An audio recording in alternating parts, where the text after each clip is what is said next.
Right, so lucky number 13. I guess this will take us up to 1,300, huge number. Let's see if we can get there. Oh.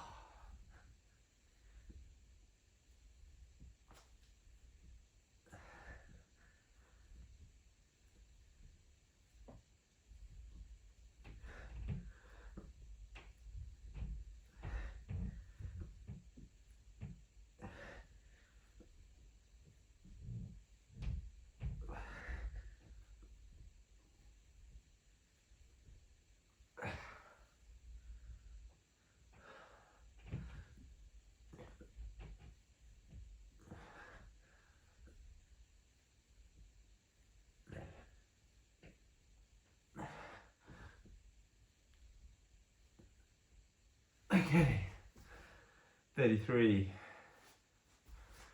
For those of you who've been watching the previous episodes, you may have noticed I went and got a haircut yesterday. I always find haircuts a sort of enjoyable experience. It's I don't know why, it feels like a treat. Feels like pampering, so I always like the process. I've been for the last, I'd say maybe 8-9 years to a place called Ted's, maybe not 8-9 years, maybe 7-8 years, a place called Ted's Grooming Room, which is in London. I think it's mainly in London, but it's essentially connected to Ted Baker, and it's a sort of Turkish barber. And they have a really cool vibe where when you go in, they offer you a drink, and that's either water, Turkish coffee, or a beer. And then the whole atmosphere is just very friendly. They give you a little hot towel, arm massage, the full sort of pampering experience. And I think that the thing I've liked the most about that chain or hairdressers is it's just consistent, and that's the one thing that I think is, because I've probably tried in total probably 24 different barbers, hairdressing places in the last 20 years, and I'll go, they'll do a good job, but then when I go back the second time or third time, I don't know why I don't like it, and I don't know what the variable is, whether it's the difference in my expectation, whether it's a difference in the way I'm explaining it, or whether it is a difference in the deliverable, which is the haircut. I still haven't found like complete comfort in telling a barber or a hairdresser that they need to do something additional, and that means if they've done a first run at your hair, telling them, oh, I actually want it shorter here or not. And that's because I've probably done that a half dozen times. Most recently, sort of a few months ago. And the individual hairdresser that I give that feedback to, always, I get the feeling that it's interpreted in the wrong way. And I'm never saying it to criticize their work, it's just I, over the last 15 years, understand that if something is left longer, well, I think I understand if something is left longer, it leads to problems down the road. All of this is minor, but it always comes across like I'm giving an insult, and I don't know a way around that. I try and give as much info or detail as possible before, but the issue that I have is that when that sort of event occurs, I feel really uncomfortable going back to the same hairdresser. And so I guess one of the advantages of Ted's Grooming Rooms is there's lots of different branches, so I can just hop around and go to a different one. But consistently it's good.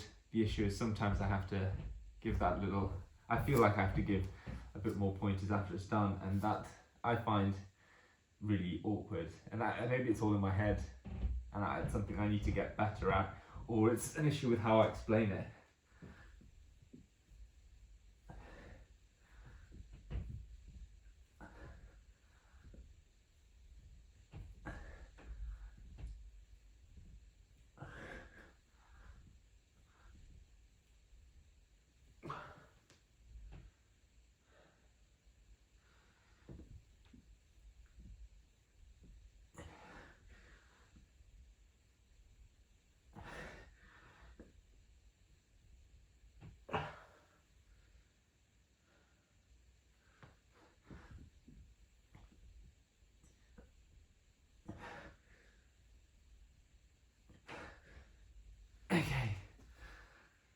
that's 30 up to 63. But the other thing that I've always admired about the hairdressing culture is that that sort of relationship that you see some men have, where they're just so comfortable talking to their hairdressers. And I originally thought this was because it's people going back to the same person every few months, and that's definitely the case. I find that up north, I'm from Manchester originally, and there's a real sense of friendship, safe space in men's barbershops. And from what I've seen, this is really common in sort of black barbershops, where it's a sort of social environment as well. There's a really famous medical study done in black barbershops in America somewhere, where they tried putting a pharmacist in these barbershops to try and measure blood pressure and provide advice on blood pressure control. And it led to significant improvements in blood pressure control in the communities where that was delivered versus ones where the same thing was available but through hospitals and primary care physicians. And actually this was, I need to look up the date, but I think it was about a decade ago. And I remember the whole medical community being really impressed with this sort of stuff and thinking, right, we've got to move more services to the community. And that is something that I really believe in, but I've just not seen action more.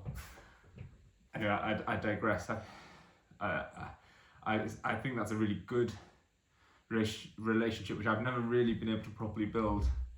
And it's not just people who are familiar with their hairdressers, because yesterday the guy next to me was just non-stop talking to the guy cutting his hair, and they'd never met before.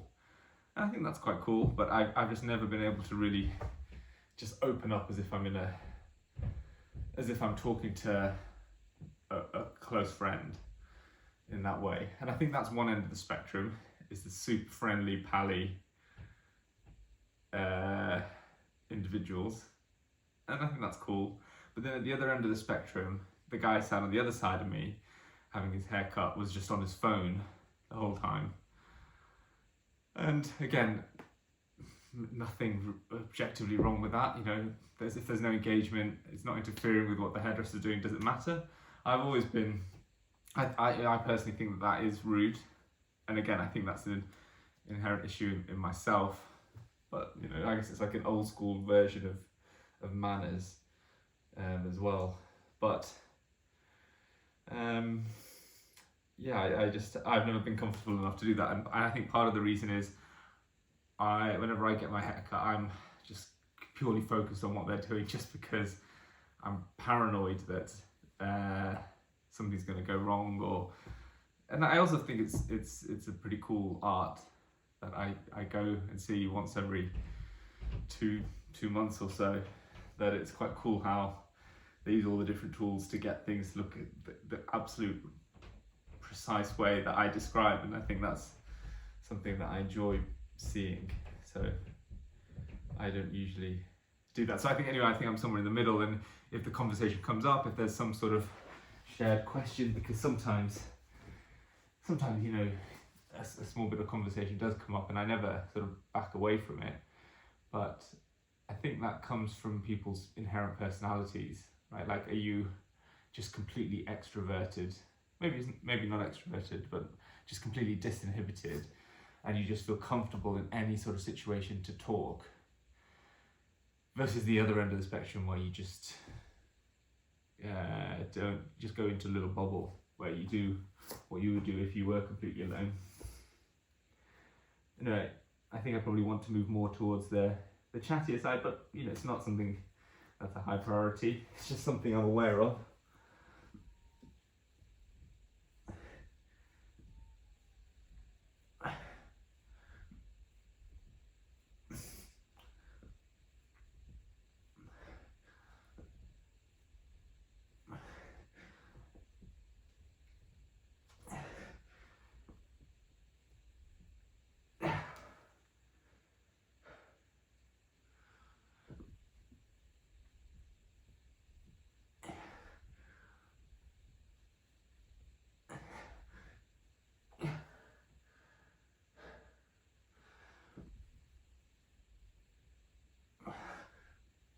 Okay, so that's 30, that takes us to 93.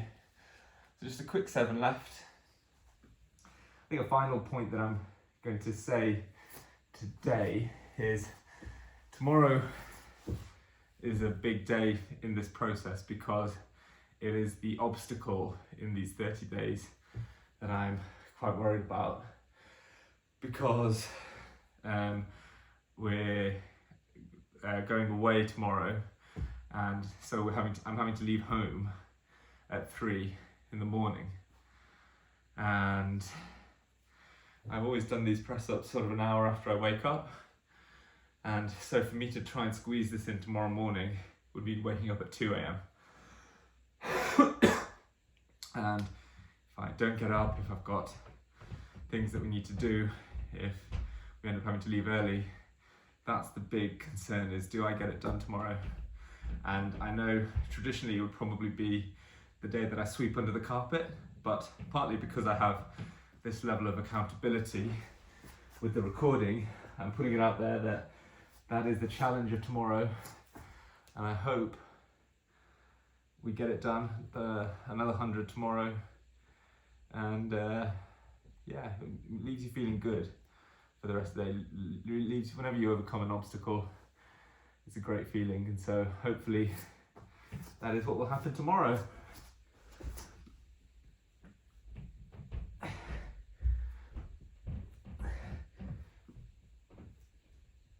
Anyway, that's the 100 done for today.